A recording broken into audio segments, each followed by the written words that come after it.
सूर्य को। सूर्य जब प्रकाश देता है ना मैया, तो ये धरती पर वहां प्रकाश देता है जहाँ पवित्रता होती है, ये वहां भी प्रकाश देता है जहाँ अपवित्रता होती है। अपवित्रता को छू करके ये सूर्य कभी अपवित्र नहीं हो सकता है, सामर्थ्यवान है। पावक कहते हैं अग्नि को। सबसे गंदा क्या होता है, सबसे अशुद्ध क्या होता है पता है? जिस शरीर में से आत्मा निकल जाए, जो शरीर रह जाता है अशुद्ध सबसे माना जाता है, मुर्दा।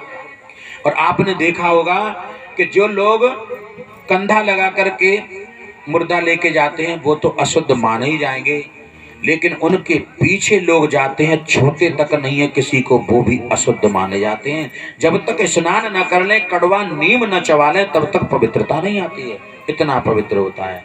उस मुर्दे को अग्नि जलाती है, उस अपवित्र मुर्दे को जला करके भी अग्नि सदा पवित्र ही रहती है, उसे अपवित्र नहीं कर सकता। रवि पावक सुर, सुर माने देवता।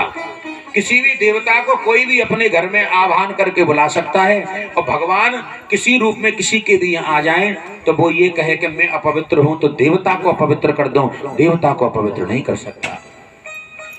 रवि पावक सुर सर, सर कहते हैं किसको? नदी को। जैसे गंगा को मानो, अब गंगा जी में कोई सूकर घुस जाए तुम्हारे यहाँ सुअर है ना, गंगा जी अपवित्र हो जाएगी? बोलो नहीं होगी।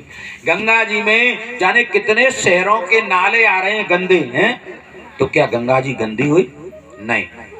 जैसे कोई नाला चल रहा है और तुमसे कहा जाए कि नाले में से थोड़ा सा जल लेके आचमन कर ले, तुम ना करेंगे, और वही नाले को जल गंगा जल में जाके मिल जाए, बड़े आनंद से तुम ही आचमन करोगे, क्योंकि गंगा है ना, उसमें सामर्थ्य है, वो अपवित्र को भी पवित्र बना देती है। इसी प्रकार से ये भागवत कथा है।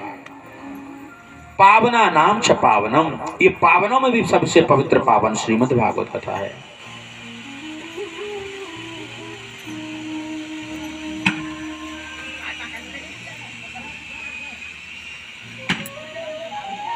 सच्ची श्रद्धा और विश्वास अगर होगा तो सब है, विश्वास नहीं तो कुछ नहीं। अब 16 साल की जो कन्या है वो कह रही ये पति मेरा, उसने कहानी सुनाई। भगवान शंकर ने कहा मैं तो सामर्थ्यवान हूं, तू मेरा समाधि भंग नहीं कर सको। कल मेरा भगत कोई भजन करे तो तू भाई समाधि भंग ही कर देगा। तो भगवान ने उसको बोला हम तुझे रूपहीन कर देते हैं, तेरा रूप नहीं रहेगा, बस केवल नाम ही नाम रह जाएगा। तो कामदेव का आज नाम ही नाम है, काम का नाम है, काम का कोई रूप नहीं होता है। काम का अर्थ क्या होता है? हमारे अंदर जो इच्छाएं उठती हैं, जो कामनाएं उठती हैं, उसी को कामदेव कहा जाता है। जैसे ही कामदेव की धर्माय पत्नी रति को पता चला, रति को ध्यान समझ, रति को किसी ने कहा जाकर के तुम्हारे पति का रूप नष्ट कर दिया। रति रोती रोती आई, भगवान शंकर से आकर के बोली हत्यारे बन के बैठे हो, हत्यारे